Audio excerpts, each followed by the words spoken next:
Gente, hoje é dia de Pentecostes, é o dia do Espírito Santo. E eu fico pensando, eu vinha para cá pensando, quantas serão as pessoas nesse mundo, que eu estava vendo aquele pessoal todo circulando, carros passando, pessoas andando de bicicleta, pessoas a pé. Eu estava pensando, quantas dessas pessoas sabem que hoje é o dia do Espírito Santo? Porque todo mundo fica sabendo quando é dia de São João. Todo mundo fica sabendo quando é dia de São Pedro. Eu não tenho nada contra São Pedro, contra São João. Pelo contrário, eu gosto de uma quadrilha. A dança.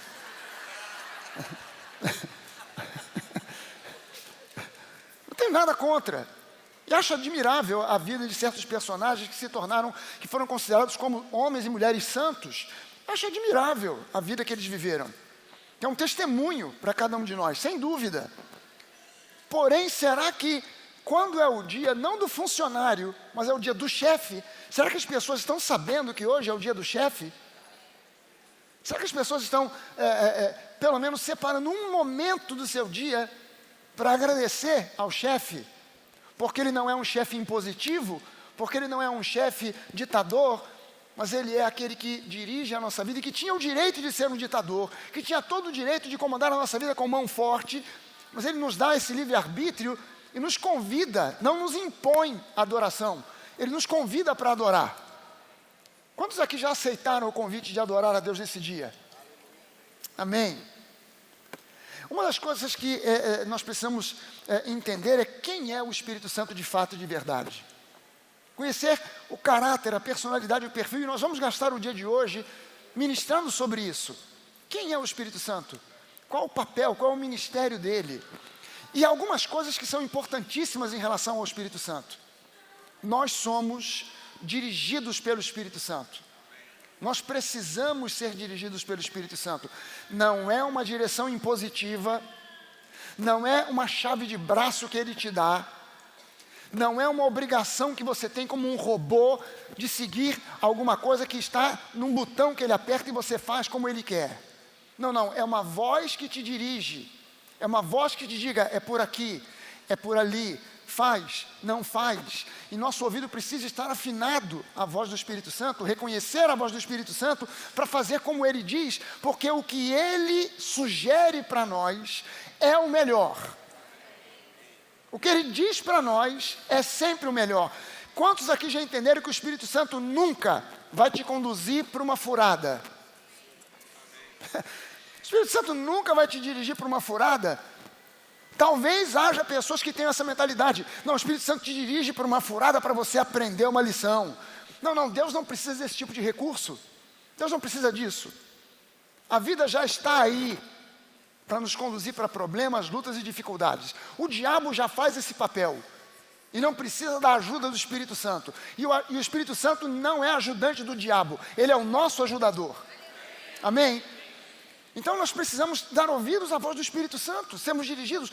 Uma outra coisa que o Espírito Santo faz, você sabe que o nosso corpo, ele tem essa capacidade de transformar substâncias de uma coisa em outra coisa. Então você ingere um alimento qualquer, e aquele alimento que você ingere, ele é digerido, e ele é transformado muitas vezes numa outra coisa. Ele entra como uma substância, mas de acordo com o sistema da bioquímica, ele recebe alguns outros radicais, ou são retirados alguns radicais, e aquilo muda, e você entra como glicose, mas lá no final é o tal da ATP, é outra coisa, é transformado. Você toma lá um shake de proteína, entra como proteína, aquela proteína é desmembrada, cada aminoácido e tudo aquilo se reorganiza e forma um outro tipo de proteína, vira colágeno, para a sua pele ficar mais firme, aleluia. Então, da mesma forma que o seu corpo tem essa capacidade, o Espírito Santo tem essa capacidade de pegar a palavra, e quando você ouve a palavra, essa palavra ela entra, ela é digerida e ela se transforma em fé. Porque a fé vem pelo ouvir, mas o transformar daquilo que você ouve em fé não é uma ação sua, é uma ação do Espírito Santo. Por isso é importante você ouvir, e não é só ouvir, é como se ouve. Quando você ouve a fim de praticar. Quando você ouve como quem está com fome, como quem está com sede, e você come a palavra, você bebe das águas vivas que o Espírito Santo te fornece pela palavra, aquilo é digerido no seu espírito e se transforma em fé. O Espírito Santo, ele constantemente está falando comigo e com você. Ele não está falando através de circunstâncias, ele está falando através de uma voz interior. Nem sempre é uma voz, você não está ouvindo o Espírito Santo dizendo, faça isso, faça aquilo. Muitas vezes é só uma percepção. Cara, eu estou percebendo aqui que não é por aí, não é para fazer. Você não sabe nem definir muito bem. A pessoa pergunta, mas por que você não vai fazer? Por que você não vai tomar essa decisão de fazer ou deixar de fazer? Cara, eu não sei, mas tem alguma coisa aqui dentro, como se fosse uma intuição, é uma percepção interior. Como Paulo falou para aquele comandante do navio, quando ele estava sendo levado para Roma, ele disse para o comandante do navio, olha, eu percebo que essa viagem vai ser complicada. Ele não disse, o Espírito Santo me falou. O Espírito Santo me disse, não, eu percebo aqui no meu espírito, tem alguma coisa dizendo que essa viagem vai ser complicada.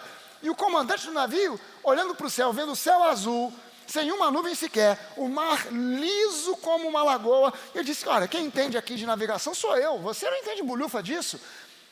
Essa viagem vai ser tranquilíssima. Olha só, está soprando uma brisa suave, o mar está liso, não tem nuvem no céu, está tudo certo, dia de sol, está tudo certo. E eles partiram, no meio do caminho, levantou um tufão, tal do Euroaquilão, até o nome do bicho mete medo, Euroaquilão, e ficaram quase que 15 dias, sem ver a luz do sol. Mas lá atrás, o apóstolo Paulo já tinha dito, cara, eu percebo aqui no meu espírito que vai dar ruim, vai dar ruim. Não tinha nada nas circunstâncias dizendo isso, não tinha nada que ele pudesse olhar e dizer, olha, porque eu estou vendo nuvens escuras lá no horizonte, e o vento, está soprando para cá, as nuvens vão vir para cá, vai dar ruim. Não tinha, ele não tinha noção nenhuma com as circunstâncias. O Espírito Santo não vai te dirigir de acordo com as circunstâncias, ele te dirige por uma voz interior. Essa voz às vezes é uma voz que você ouve mesmo, o Espírito Santo te fala, vai, faz, é isso, é aquilo. Às vezes não, às vezes é uma percepção, mas é fundamental que você esteja ligado na voz do Espírito Santo. Mas para se ligar na voz do Espírito Santo, você tem que conhecer a voz dele. Como é que você vai reconhecer a voz do Espírito Santo? Você precisa treinar o seu espírito. Treinar o seu espírito a ouvir e a discernir a voz do Espírito Santo. Pastor, como é que eu faço isso? Lendo, estudando, meditando, ouvindo a pregação da palavra. Quando você vai à palavra, porque a linguagem do Espírito Santo é a linguagem da palavra. O Espírito Santo nunca vai dizer nada para você que contrarie aquilo que já foi escrito na palavra. Jesus, quando ele falou sobre a vinda do Espírito Santo, ele disse, olha, eu preciso partir, mas vai vir o Espírito que vai conduzir vocês a toda a verdade. E ele não vai dizer para vocês nada diferente daquilo que eu já ministrei para vocês. Por quê? Porque Jesus, o Pai, o Espírito Santo são um, e um não contradiz o outro. Não. O Espírito Santo vai dizer, Jesus falou, mas não é bem assim não, hein? Deixa eu te explicar direito, porque Jesus não explicou direito. Não, nunca. Porque os três andam e vivem em harmonia. Eu gosto de um autor chamado C.S. Lewis. O C.S. Lewis é um escritor britânico, já falecido há muito tempo. Ele é um filósofo, escritor britânico, professor, inclusive de língua inglesa. E ele dizia o seguinte, que a Trindade se relacionava como se fosse uma dança. Os três estão engajados nessa dança harmoniosa. Um não pisa no pé do outro.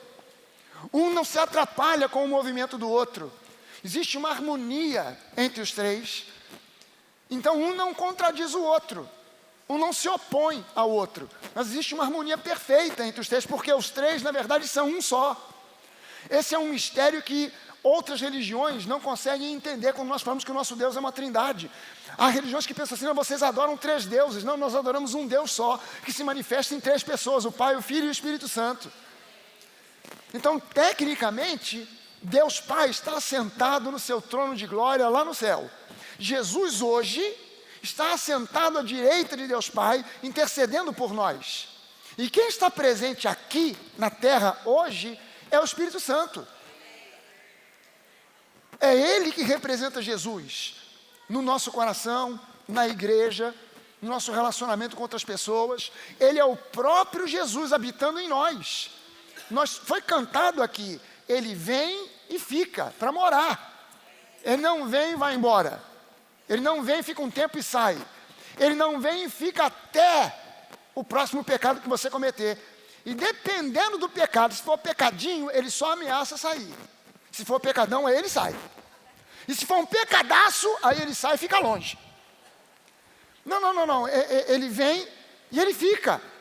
E quando você peca e erra, ele simplesmente mostra para você o caminho do acerto, o caminho da metanoia, o caminho do arrependimento, da mudança, da transformação. Ele não vem para com um machado na mão dizendo: agora já era, agora já era. Eu sei que há pessoas que interpretam de forma muito errada o que Jesus disse sobre o ramo que não produz fruto. Quando Jesus fala sobre isso, ele fala: olha, eu sou a videira e vocês são os ramos. Todo ramo que produz fruto, ele colhe os frutos para que você produza mais frutos. Mas se você não produz frutos, ele vem e corta. Essa tradução, ela está tão errada, que eu fico admirado como é que nas novas edições da Bíblia isso não é corrigido. Mas como algumas coisas, eu já vi algumas mudanças pequenininhas sobre sugestões que eu mandei para a Sociedade Bíblica, de pontuação, de letra maiúscula ou minúscula, eu vou mandar para eles essa sugestão. Cara, corrige essa história, porque o verbo cortar ali não é cortar, é levantar, airô.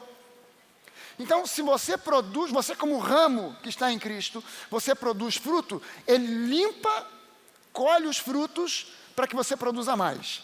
Mas se você não está produzindo, é porque é um ramo que está caído. O que ele faz com o ramo caído? Ele levanta.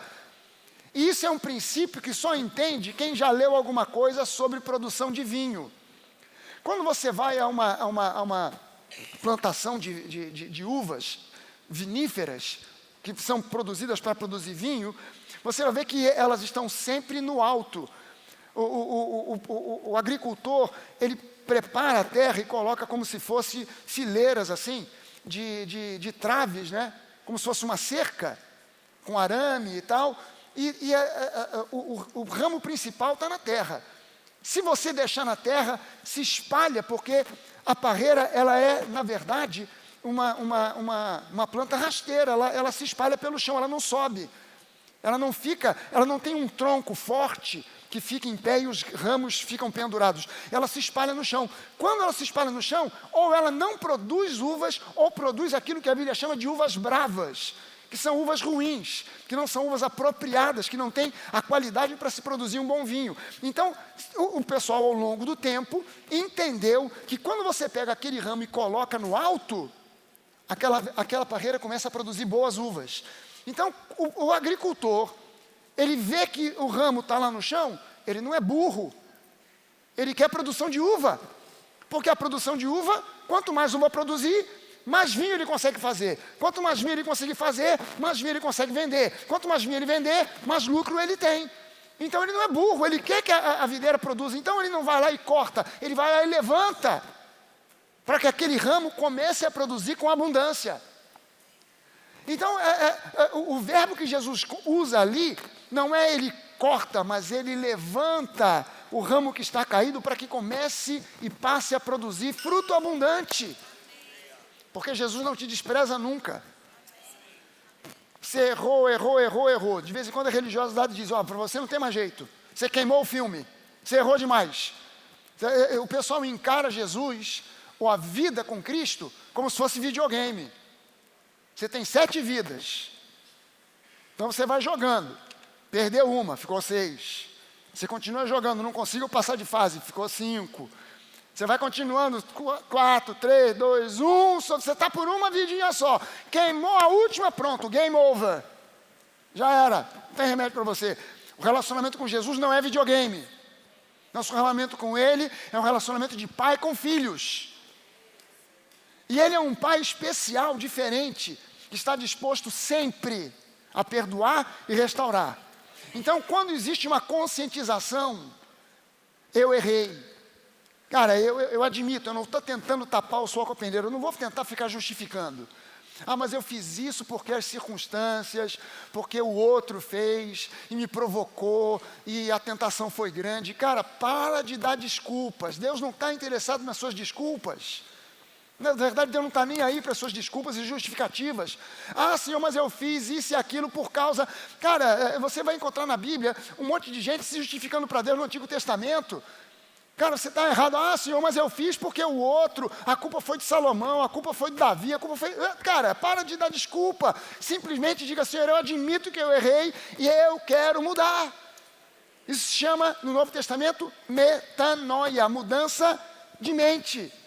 A mudança de mente provoca mudança de comportamento. A mudança de comportamento não provoca necessariamente uma mudança de mente. Mas uma mudança de mente provoca mudança de comportamento. Por isso é importante você pensar o que Deus pensa. Falar o que Deus fala. Quando você começa a afirmar, isso é uma obra do Espírito Santo em você, entenda bem isso. Não é uma questão de pensamento positivo. Entenda, eu tentei usar essa ilustração para você compreender bem como é que age o Espírito Santo. Você come alguma coisa, seu organismo digere e transforma em energia. Você recebe da palavra, o Espírito Santo transforma para virar aquilo em fé, transformar aquilo em fé. Então, quando você começa a declarar o que Deus declara, não é uma questão de que o pensamento positivo vai rearranjar o seu cérebro. Tudo isso pode ser verdade e a nível da neurologia, o que você começa a dizer transforma o seu cérebro. Transforma as conexões do seu cérebro. Os neurologistas hoje estão sabendo disso de uma forma muito clara. Você começa a dizer, eu não presto, eu não presto, eu não presto, eu não sou ninguém, não sou ninguém, não sou ninguém, sou um verme, sou um verme, sou um verme. Na sua mente começa a haver uma mudança de conexões que fazem com que essa crença fique cada vez mais enraizada. Por isso que é difícil mudar. Uma pessoa qualquer, mudar é muito difícil. Os psicólogos atribuem essa dificuldade de mudança a uma coisa que eles chamam de dissonância cognitiva. Então o camarada acredita nisso, naquilo e naquilo outro. De repente alguém prova para ele que aquela crença está errada. Para você mudar daqui para lá, você tem que quebrar o seu orgulho. Você tem que fazer uma mudança tão grande no seu interior que a pessoa ela se justifica e ela não muda. Ela sabe que aquilo está errado. Ela sabe que aquela opinião está embasada em coisas completamente tortas. Mas é difícil dela mudar porque ela vai sofrer uma dissociação cognitiva. Mas eu não estou falando disso. Eu estou falando de uma disposição para mudança que o Espírito Santo age em cima de uma decisão que você toma e de palavras que você pronuncia. E quando você começa a declarar, eu sou santo, eu sou justificado, no seu interior começa a haver uma mudança, assim como no seu cérebro começam a haver novas conexões. E no princípio você pode não acreditar, porque aquilo te parece algo irreal. Quando você afirma, pelas pisaduras de Jesus eu fui sarado, você está sentindo dor, você tem sintoma disso, sintoma daquilo, você tem exames provando que a doença está lá. Então é muito difícil, olhando para as circunstâncias, para o que se sente e para aquilo que a gente chama de realidade, é muito difícil acreditar 100% nisso. Porque há evidências naturais que dizem para nós o contrário. Mas se você mantiver firme a sua convicção de fé, a sua confissão de fé, a confissão de fé, quando encontra um coração lotado, cheio de incredulidade e dúvida, ou medo, é como se você pegasse um copo com uma água suja, a água está marrom, cheia de lama. Você pega esse copo com essa água suja, bota debaixo de uma goteira de água mineral cristalina. Aquela água começa a pingar, daqui a pouco, pode levar alguns minutos ou algumas horas, o copo começa a transbordar. Se você voltar daqui a algumas horas, aquela água que era antes marrom, ela agora está mais clara. E se você voltar daqui a outro par de horas, ou talvez até no dia seguinte, você vai encontrar naquele copo onde havia uma água poluída, você vai encontrar uma água pura, cristalina, que você pode beber. Porque a água pura foi entrando e foi expulsando a água suja, foi substituindo a água suja e botou agora uma água cristalina. A confissão de fé é a mesma coisa. Quando a confissão de fé encontra um coração cheio de amargura, ira, ódio, ressentimento, medo ou qualquer outra coisa, a confissão de fé é como essa água pura gotejando, que vai expulsando o medo, vai expulsando a dúvida, vai expulsando a incredulidade, vai expulsando a ansiedade, vai expulsando a preocupação, até que o coração fique cheio agora daquilo que é a verdade, segundo Deus, não segundo o que se vê, não segundo o que se sente, mas segundo o que Deus diz. E quando você vê isso, quando isso acontece, os sentimentos mudam. Você que antes se sentia, dizia que era um verme, porque se sentia um verme, agora você diz que é um santo, porque você se sente santo. Porque você sabe porque sabe, que você em Cristo foi separado para Ele, você pertence a Ele e você é santo, você foi justificado. Você pode não saber teologia profunda, você pode não saber versículos de cor, mas no seu espírito, o Espírito Santo já convenceu, o Espírito Santo já transformou aquela confissão em fé. E agora você sabe porque sabe quem você é em Cristo. Não é simplesmente a questão de você comprar o livro do pastor Fragale, sua nova identidade. Li, entendi. Ok, transforme isso agora em fé, através da sua confissão de fé. Declare. Pense, medite, reflita naquilo que a palavra de Deus diz, e isso faz com que você vá conhecendo a linguagem do Espírito Santo. É como se você tivesse agora, imagina só, onde é que são as mulheres aqui que são solteiras? Espera aí, levanta a mão bem alto, que é para os homens solteiros verem. Levanta a mão bem alto. Levanta a mão bem alto. Isso. Não, continua com a mão levantada. Temos o dia inteiro hoje aqui, gente. Algo pode acontecer. Algo bom há de acontecer. Algo bom Deus tem para nós. Só os solteiros agora. Algo bom há de acontecer. Algo bom Deus tem para nós. Reunidos aqui. Aleluia. Só os velhos sabem. Estão aprendendo agora. Ué? Estão aprendendo, se só os velhos conhecem, estão aprendendo agora com os velhos. Pronto, vamos nessa. Você está entendendo? Imagina só que você, que é uma mulher solteira, conheceu e se apaixonou por um japonês. O japonês não fala português. Aí você, como se apaixonou por ele por você e começaram a namorar, aí você compra um dicionário de japonês e começa a ver. No princípio você só sabe dizer sayonara, arigato. Mas com o tempo você vai aprendendo a língua dele e ele a sua, e talvez daqui a algum tempo, você comece a entender tudo que o japonês fala. Mas no início você não entendia nada, por quê? Porque você não conhecia a linguagem dele. Embora houvesse paixão, amor, e etc, você não conhecia a linguagem dele, ele não conhecia a sua. Você estava fazendo como faz o Jorge, o pastor Jorge, quando viaja, leva o celular, tem um tradutor que ele fala em português, o sujeito ouve lá na língua dele, ele fica uma conversa dessa maluca com o camarada fala e ele bota o celular na boca do sujeito. Aí o cara fala em japonês, ele ouve em português. E fica numa conversa lá, o cara, não sei se isso ajuda ou atrapalha, porque impede o cara de estudar uma língua nova, né? Que eu já tenho o aplicativo.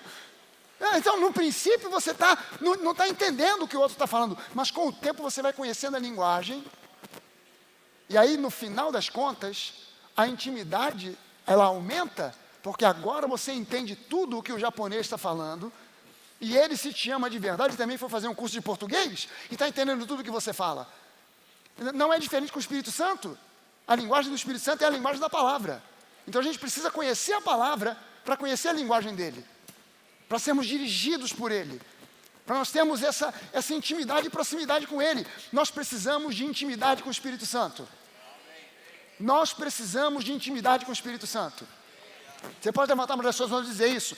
Nós precisamos de intimidade com o Espírito Santo. Proximidade, só existe intimidade onde há proximidade. Sabe que eu li em algum lugar, acho que foi na internet, uma historinha que eu achei muito legal. De um menino que, olhando para o céu, viu um avião passar e perguntou para o pai: pai, olha só, que pequenininho é um avião. Aí o pai pegou ele, levou no aeroporto. Quando chegou no aeroporto, ele viu aquele avião imenso, era o mesmo avião que ele tinha visto, voando no céu. Só que distante, ele viu o avião pequenininho, mas quando ele chegou perto, ele viu quão grande, na verdade, o avião é. Da mesma forma, quando nós estamos distantes, nós vemos o Espírito Santo tão pequeno. Ele está lá, ele é real. Mas quando nós vamos nos aproximando, a gente vai ver quão grande ele é. E nós precisamos estar muito próximos dele. E eu te digo mais, não adianta simplesmente se aproximar para ver o avião, tem que entrar dentro desse avião. A gente tem que entrar lá dentro, se acomodar e viajar com o Espírito Santo, andar para cima e para baixo com ele. Amém, gente? Então a gente precisa conhecer o Espírito Santo e conhecer o ministério do Espírito Santo. Gente, o ministério do Espírito Santo é o ministério da nova aliança. Entenda bem, o Espírito Santo não tem compromisso nenhum com a antiga aliança. Zero.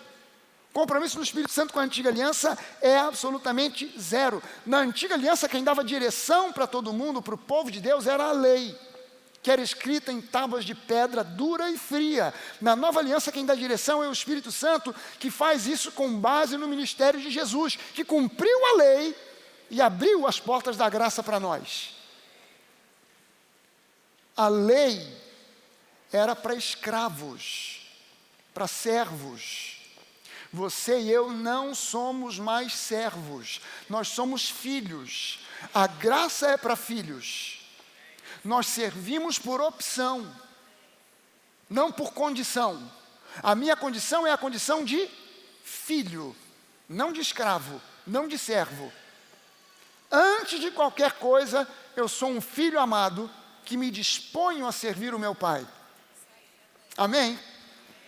Eu não sou mais um escravo. A lei foi escrita para escravos, para servos.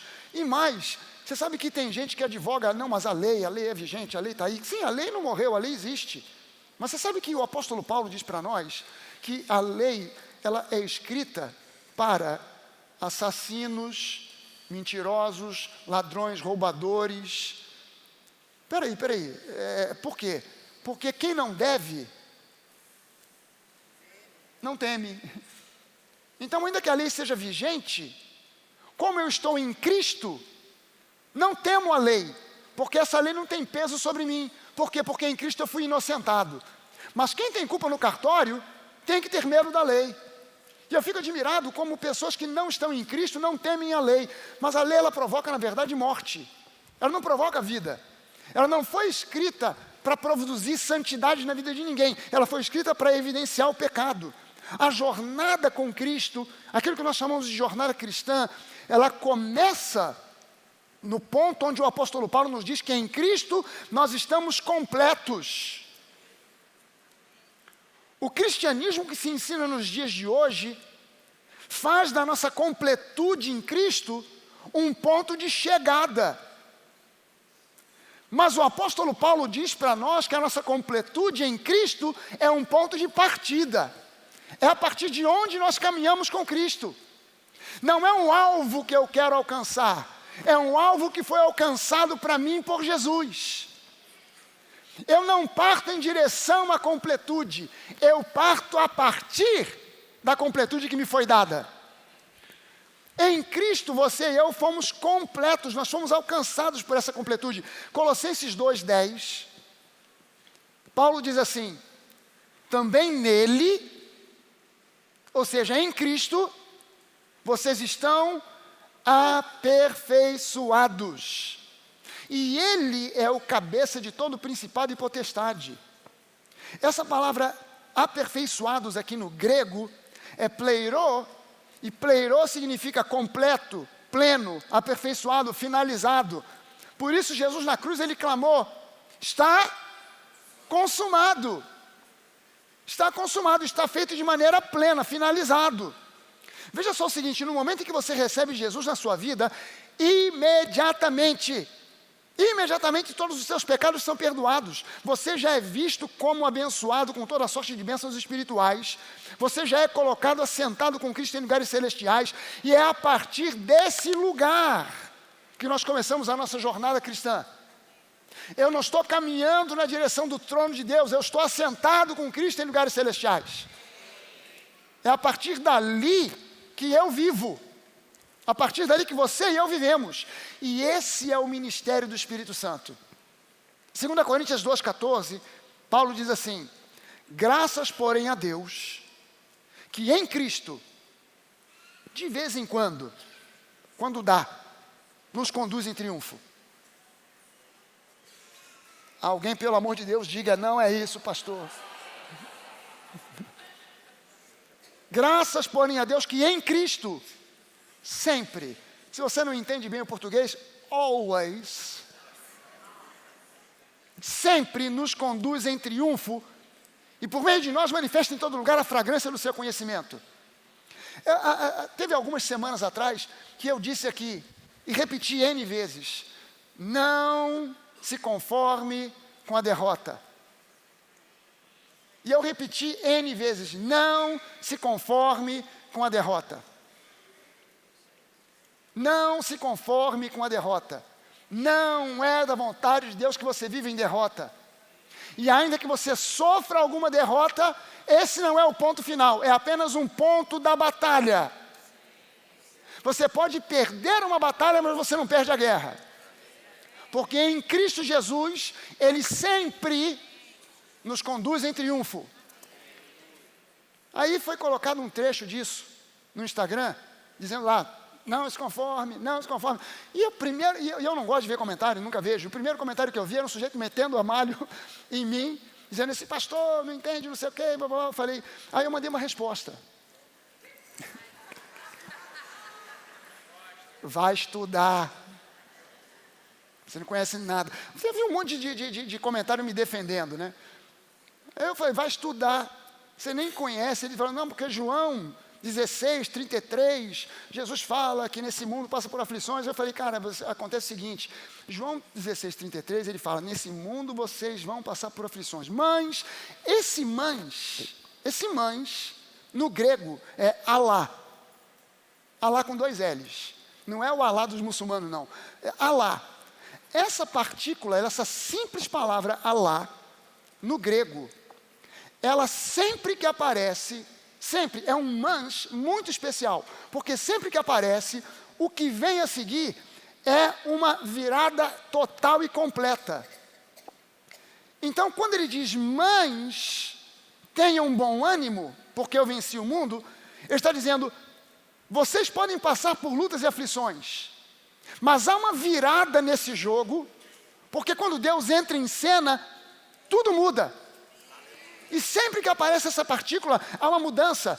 Nós éramos velhas criaturas, mas Deus, sendo rico em misericórdia e em graça, Ele nos transportou das trevas para o seu reino. Você está percebendo a mudança? Nós éramos trevas, mas em sua misericórdia e graça, Deus nos transportou para o reino da sua luz. E aqui nesse texto, diz que Jesus sempre, o Espírito Santo nos conduz sempre em vitória. Eu queria saber o que a pessoa faz com um versículo desse. Aí quando foi ontem, eu saí para dar uma corrida, e quando eu estou correndo, o Espírito Santo fala muito comigo. Eu fico muito chateado com ele, porque eu não tenho como anotar. Eu tenho que me esforçar para ficar lembrando o que ele está falando comigo. E ele disse para mim, pois é, tem que ligar o gravador, né, do celular. Aí ele fala comigo o seguinte, você sabe por que esse tipo de crítica? Eu falei, eu imagino que o camarada, a pessoa que faz a crítica, importa se seja esse ou outra pessoa qualquer, que não gosta do ministério, da nova, do que eu prego. O Espírito Santo falou, não. É porque existe no coração dessas pessoas que fazem esse tipo de crítica, a palavra de vitória que Deus tem para o seu povo, existe no coração deles uma coisa chamada medo. E tudo aquilo que você teme, você acaba odiando. Tudo que você teme, você odeia. E aí se torna um jogo de retroalimentação, porque o que você teme, você odeia, e o que você odeia, você tem medo. Então o medo retroalimenta o ódio retroalimenta o medo. E aonde o medo entra, a fé sai. A força oposta à fé não é a incredulidade, é o medo. É o medo. Senhor, eu não investi o dinheiro que você me deu, porque tive medo. A parábola dos talentos, né?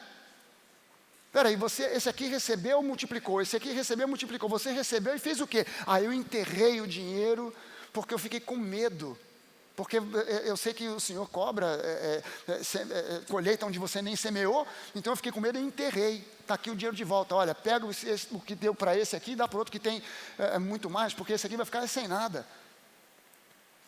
Porque ele teve. Por que ele enterrou o dinheiro? Por que ele enterrou o talento? Porque ele teve medo. E por que o outro investiu? Porque teve fé.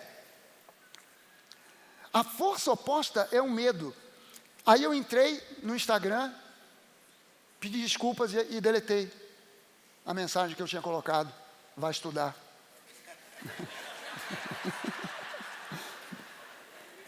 Porque eu entendi, gente, é por isso que Deus nos convida para andarmos em amor. Porque quando se você cultiva ódio por alguém, o ódio vai provocar em você medo. E o medo é a força oposta da fé, mas o justo viverá pela fé. Então a minha vida fica travada, não é porque me falta fé, mas é porque eu não estou andando na fé que o Espírito Santo está me dando. Por causa do medo, que provoca ódio, e o ódio que provoca medo. As pessoas têm medo de prosperar. As pessoas têm medo de andar em vitória. Elas têm medo de admitir que Cristo em nós é uma fonte de vida vitoriosa. Então elas justificam isso mediante opiniões, experiências próprias. Não, mas eu já passei por isso, eu já passei por aquilo, eu também já passei por um monte de coisa. Quem já passou por experiências negativas, mesmo depois que recebeu Jesus na sua vida? Quem já passou por alguma experiência, ou algumas experiências negativas? Já? Caramba, eu já tive gente da família internada no CTI, orando na porta lá, chorando, pedindo graça a Deus para curar meu neto. Meu Deus, quem é que quer passar por isso? Está vendo, pastor? Não, mas Deus é tão gracioso, que Ele viu as nossas lágrimas, viu a nossa oração, viu o nosso coração, foi lá e curou o garoto. A gente já passou por momentos em que a gente parava para pensar assim, caramba, como é que a gente vai pagar o aluguel? Como é que a gente vai pagar as compras do mês? Como é que a gente vai fazer isso ou aquilo? Quantas vezes eu e Denise passamos momentos difíceis de perguntar um para o outro, e agora como é que vai ser? E a gente tem que de repente ficar fazendo um ping-pong de encorajamento. E não vai dar certo, Deus vai fazer alguma coisa, Deus vai abrir portas. A gente já passou por poucas e boas, mas em todas as situações, gente, não teve uma em que Deus não trouxesse a resposta e a solução. Nunca houve.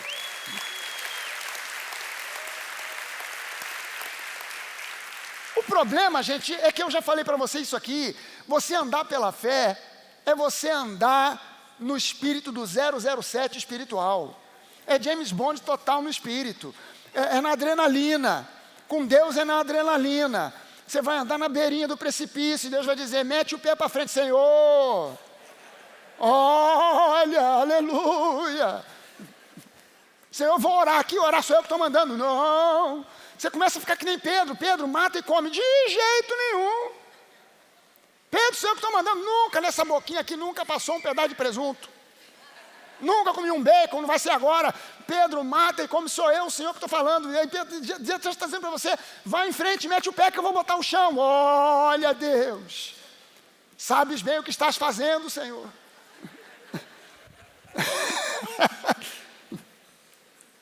Graças, porém, a Deus que em Cristo sempre nos conduz em triunfo e por meio de nós manifesta em todo lugar a fragrância do seu conhecimento. Gente, segundo Efésios, Efésios é dividido em 3 partes. Primeiro ele fala sobre nós estarmos assentados. Depois ele fala sobre nós caminharmos. E finalmente ele fala sobre nós descansarmos, permanecermos. Permanecermos. A gente primeiro assenta, depois anda. Peraí, devia ser o contrário, né? Primeiro anda, depois assenta. Não, mas primeiro assenta, primeiro você descansa. Depois você anda, ou seja, você caminha com Cristo. E você permanece. E a Epístola de Efésios era dividida dessa maneira nos seus capítulos. Agora, eu não ando para me tornar algo. Eu começo a andar a partir daquilo que eu me tornei em Cristo. Então eu não estou buscando me tornar um bom cristão, um bom marido, um bom filho, um bom patrão, um bom funcionário. Eu busco viver a minha nova identidade. E vivendo a minha nova identidade, eu me torno um bom cristão, um bom marido, um bom filho, um bom patrão, um bom funcionário. Mas tudo não é um lugar onde eu quero chegar, é o lugar de onde eu parto. Então primeiro eu me assento com Cristo para reinar com Ele, para descansar nele. Depois disso, eu me torno todo o resto. Então a gente não ora simplesmente para nos aproximarmos mais de Deus. A gente ora para tirar proveito da proximidade que já temos com Ele. Amém, gente? Lembre-se disso quando eu ou qualquer outro pastor convidar você para se aproximar mais de Deus, é para você tomar consciência do quão próximo você já está. Não é que você está distante, agora vai chegar. Não, você já está lá, só que às vezes você não está percebendo isso. Você ainda tem uma escama nos seus olhos, você não vê o quão próximo. Quando as escamas caem, caramba, eu estou aqui na presença de Deus, eu estou andando. Eu não entro na presença de Deus. A religiosidade faz isso, né? Irmãos, começamos este culto entrando na presença do nosso Deus. O Senhor está entrando, eu já estava, Porque eu não entro na presença de Deus, eu vivo na presença dEle. Amém? Entenda bem o seguinte, nós não lemos a Bíblia buscando cumprir uma tarefa, uma obrigação religiosa. A gente lê a Bíblia buscando conhecer mais e mais o coração do nosso Pai. Quando você deixa de ler a Bíblia, você não devia se sentir culpado. O que você devia sentir é fome. A religiosidade te coloca num lugar onde você sente culpa. Eu não li a Bíblia hoje. Meu Deus. Não. Cara, eu não li a Bíblia hoje. Caramba, por isso que eu estou sentindo essa fome. Não é fome na barriga, é fome no espírito. Fome da palavra. Entenda bem, nós não lutamos para derrotar o inimigo, nós tomamos vantagem, proveito da nossa posição de vencedores. Nós não estamos lutando para derrotar o inimigo, ele já foi derrotado. Nós tiramos vantagem da nossa posição de vencedores. E uma das formas mais eficazes de resistir ao diabo é ignorá-lo. Ignorá-lo. Tem gente que se esquece de Jesus e só vê o diabo. Tudo é o diabo. Diabo. A comida queimou. Satanás.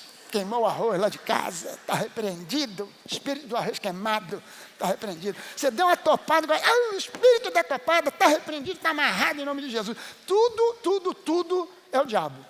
Lembro que me contavam, não lembro se eu via esse negócio, mas eu me lembro que alguém me contou, na época que nós éramos, eu era ainda jovem, recém-convertido, e a gente frequentava a igreja de Nova Vida de Botafogo, e a igreja tinha uma porta de vidro que ficava um diácono na porta para abrir para quem chegava. E num culto daquele de meio de semana estava uma chuva danada, uma ventania danada. E quando o diácono abriu a porta para alguém entrar, tinha um guarda-chuva aberto, secando, bateu um vento, o guarda-chuva andou, ele está repreendido em nome de Jesus. Foi só o vento. Mas o camarada já estava vendo o capeta em tudo quanto é canto. Mas o nosso foco é Jesus, é olhar atentamente para o autor e consumador da nossa fé, que é Jesus. Ignorar o diabo, não é fingir que ele não existe, mas não é dar bola para ele, não é encher a bola dele, não é dar atenção a ele, mas é focar em Jesus. Gente, eu declaro todo santo dia, eu tenho saúde perfeita, que foi conquistada para mim por Jesus na cruz do Calvário, porque pelas suas pisaduras eu fui sarado. Então entenda bem o seguinte, boa forma física vem de exercício, vem de alimentação, mas saúde plena, sólida, real, vem do trono da graça. Quando eu participo da Santa Ceia, eu faço isso debaixo do ministério do Espírito Santo, não debaixo do espírito da lei. Eu faço isso debaixo do ministério do Espírito Santo. Então eu faço isso, eu participo da ceia com uma nova mentalidade, a mentalidade da nova aliança. Então eu participo da Santa Ceia com um espírito de gratidão. Eu não olho para a Santa Ceia pensando, Jesus morreu, eu sou um desgraçado, eu sou um miserável. Eu me lembro que eu também era recém-convertido, a gente frequentava uma igreja, tinha um culto de jovens e chegava o momento da confissão dos pecados.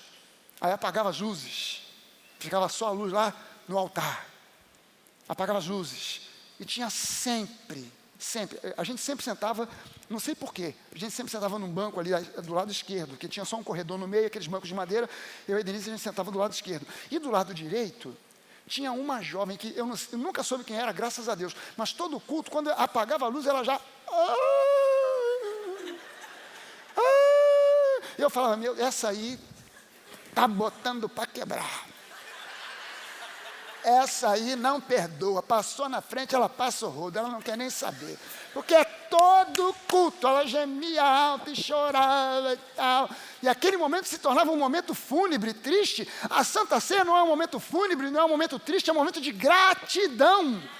Não é para você ficar confessando pecado, coisa nenhuma, porque isso é focar em você mesmo e o alvo da Santa Ceia é louvar, engrandecer a Jesus. Então eu não posso olhar para o meu umbigo, os meus erros, não, os acertos dele, o que ele fez por mim, ele me perdoou plenamente de todos os meus pecados. Então eu celebro em gratidão e não em luto por mim mesmo.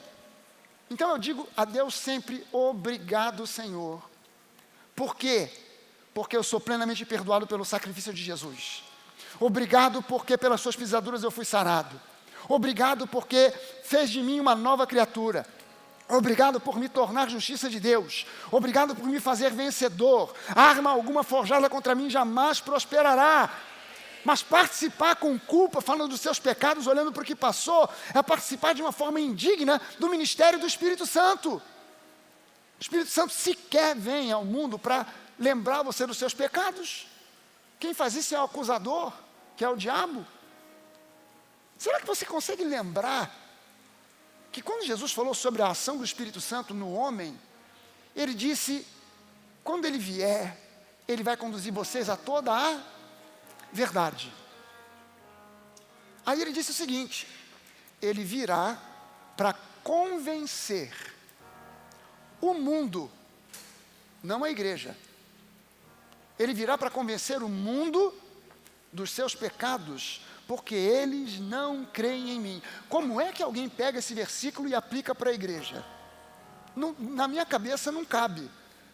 Porque, até onde eu saiba, a igreja é o corpo de Cristo que crê. É um corpo de pessoas que creem. Então como é que eu vou dizer que o Espírito Santo vem para me lembrar dos meus pecados, se Jesus disse que ele viria para lembrar os pecados do mundo porque eles não creem? Então não faz sentido isso.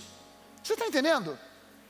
Jesus nunca convidou ninguém a ficar focando nos erros. Pense bem no que você fez. Cara, se você tem que pensar bem no que você fez, é simplesmente para se conscientizar. Cara, eu admito que errei, mas não vou ficar agora mastigando esse troço na minha cabeça. Pisei na bola, errei. Eu reconheço que eu errei, mas eu também reconheço que há poder em Cristo para me perdoar plenamente, me restaurar, me transformar. Então eu me rendo a Ele. Eu me rendo a Ele. Essa é uma palavra que, engraçado, ela não aparece na Bíblia, no nosso português. A palavra rendição não aparece. Mas o segredo de uma vida abençoada é uma vida que se rende. É uma vida que se rende. Sabe essa atitude de levantar as mãos? Senhor, eu me rendo. Cansei. Cansei de mim mesmo, dos meus esforços. Cansei da religiosidade. Cansei das conversas com estruturas teológicas tortas, com interpretações tortas da Bíblia. Cansei, eu me rendo. Faz de mim o que o Senhor quiser. Me leva para onde o Senhor quiser. Faz da minha vida uma vida completamente consagrada a Ti. Estou aqui, me usa. Sabe, é a atitude que teve Isaías. A Bíblia diz que Deus estava com seus olhos sobre a terra procurando alguém que Ele pudesse usar. Você imagina o seguinte, se Deus estava procurando é porque estava difícil de encontrar, né? Se fosse fácil, Ele já tinha, fulano, ciclano. Não, mas Ele estava procurando, porque havia muita iniquidade, havia muita idolatria, havia muito afastamento de Deus. Então ele estava procurando alguém, onde é que eu vou achar? Aí Isaías aparece na jogada e fala assim: Senhor, eu percebi no meu espírito que você está procurando por alguém. Eu não sei se eu sou o cara, eu não sei se eu tenho a altura que você está procurando, eu não sei se eu tenho a aparência que você está procurando, eu não sei se eu tenho a voz que você está procurando, eu não sei se eu tenho a eloquência que você está procurando, mas eis-me aqui. Usa-me, usa a mim, pode me usar. Aí Deus pega Isaías e faz dele o maior de todos os profetas do Antigo Testamento. Deus pega Isaías, veja bem, Deus estava procurando porque não encontrava ninguém, incluindo Isaías, que Isaías estava lá. Isaías estava lá o tempo inteiro, e Deus continuava procurando. Mas de repente Isaías se coloca, dá um passo à frente e fala: Senhor, não sei se eu sou o cara que você está procurando, você tem as características que você quer, mas eis-me aqui, usa a mim, pode me usar. Deus olha para aquilo e fala: então, tá bom. Ao ponto de Isaías ser o profeta que mais fala sobre a primeira e a segunda vinda de Jesus. Tem nenhum outro profeta em todo o Antigo Testamento que fale tanto sobre esses temas, a primeira vinda e a segunda vinda, quanto Isaías. Porque simplesmente ele disse: Senhor, eu estou aqui, pode me usar.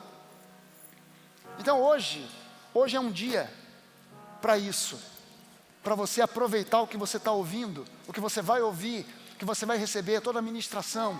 A gente vai ter uma sala aqui, que a gente chamou de sala de oração, sala de meditação, é uma sala do silêncio.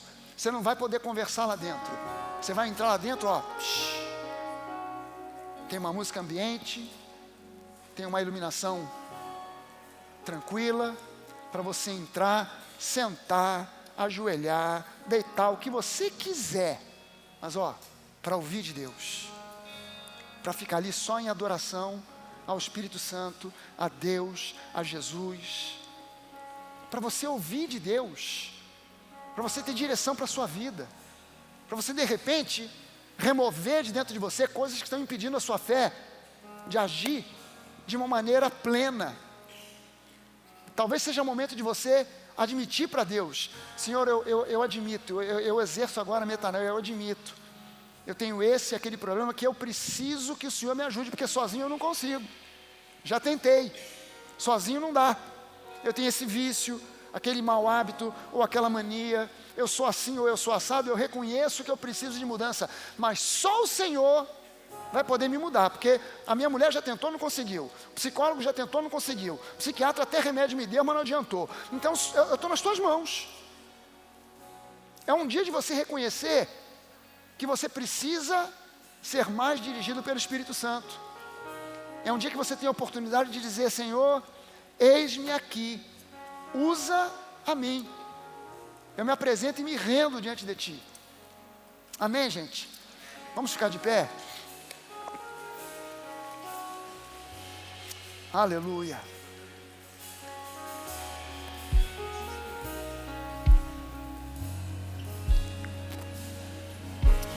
Oh, aleluia.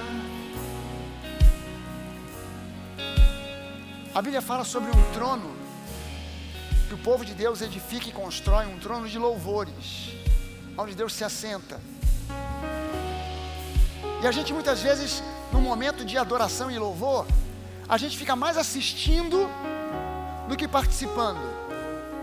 Mas eu quero que você entenda uma coisa: isso que você vê aqui, uma banda toda estruturada, músicos excelentes, com cantores maravilhosos, com telão de LED, isso aqui não pode servir para você como um fator de distração. Isso aqui, pelo contrário, é algo que a gente coloca aqui para te ajudar a entrar nesse espaço de adoração, a entrar nesse ambiente de adoração. Então não é uma coisa só para quem está aqui na primeira fila, ou para quem está sentado aqui no bloco do meio, é para todos nós termos da parte de Deus, no nosso espírito, uma janela que se abre para que o Espírito Santo possa falar conosco de forma clara, de forma que nós não sejamos confundidos por outras vozes, por circunstâncias, por sentimentos. Queria convidar você para levantar as suas mãos. E entrasse nesse campo de adoração junto conosco. Junto com os cantores, com a banda. Aleluia. Oh, oh, oh. Que vejo, Yeah. eu vivo pelo que creio. Yeah. Minha esperança está num Deus que nunca perdeu. Se eu vivo pela fé, se eu vivo pela fé, a fé que faz milagres, que muda histórias, a fé que põe gigantes no chão. É essa fé que eu tenho, a fé que faz milagres, que muda histórias, a fé que põe gigantes no chão.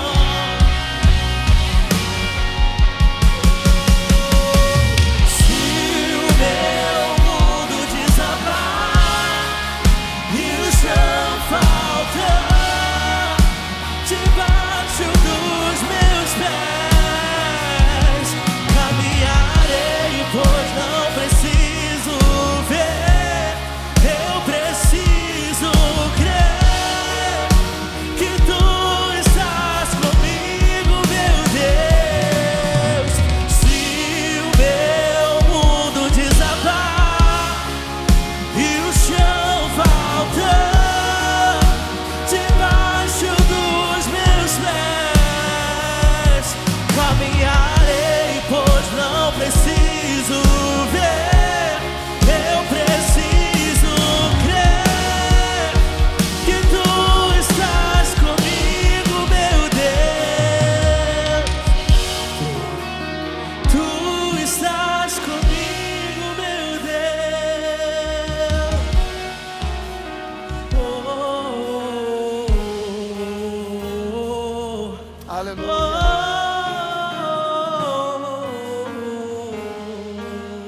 Espírito Santo de Deus.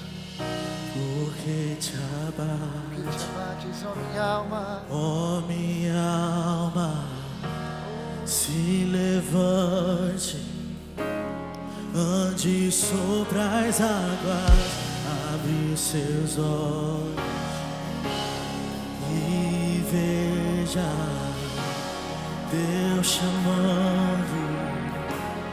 Ande sobre as águas, porque te abates, ó minha alma, se levante, ande sobre as águas, abre os seus olhos e veja Deus chamando, Deus chamando. Ande sobre as águas, porque te abates, ó minha alma, se levante, ande sobre as águas, abre os seus olhos e veja Deus chamando, ouve sobre as águas. E se o meu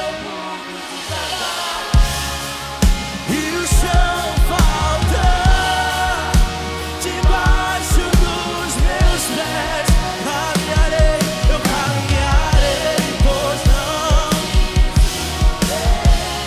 eu preciso que tu estás comigo, meu Deus, tu estás comigo. Tu estás comigo, meu Deus, eu sei que tu estás comigo. Fé que faz milagres, que muda a história, a fé que põe gigantes no chão. Essa fé que eu tenho. A fé que faz milagre.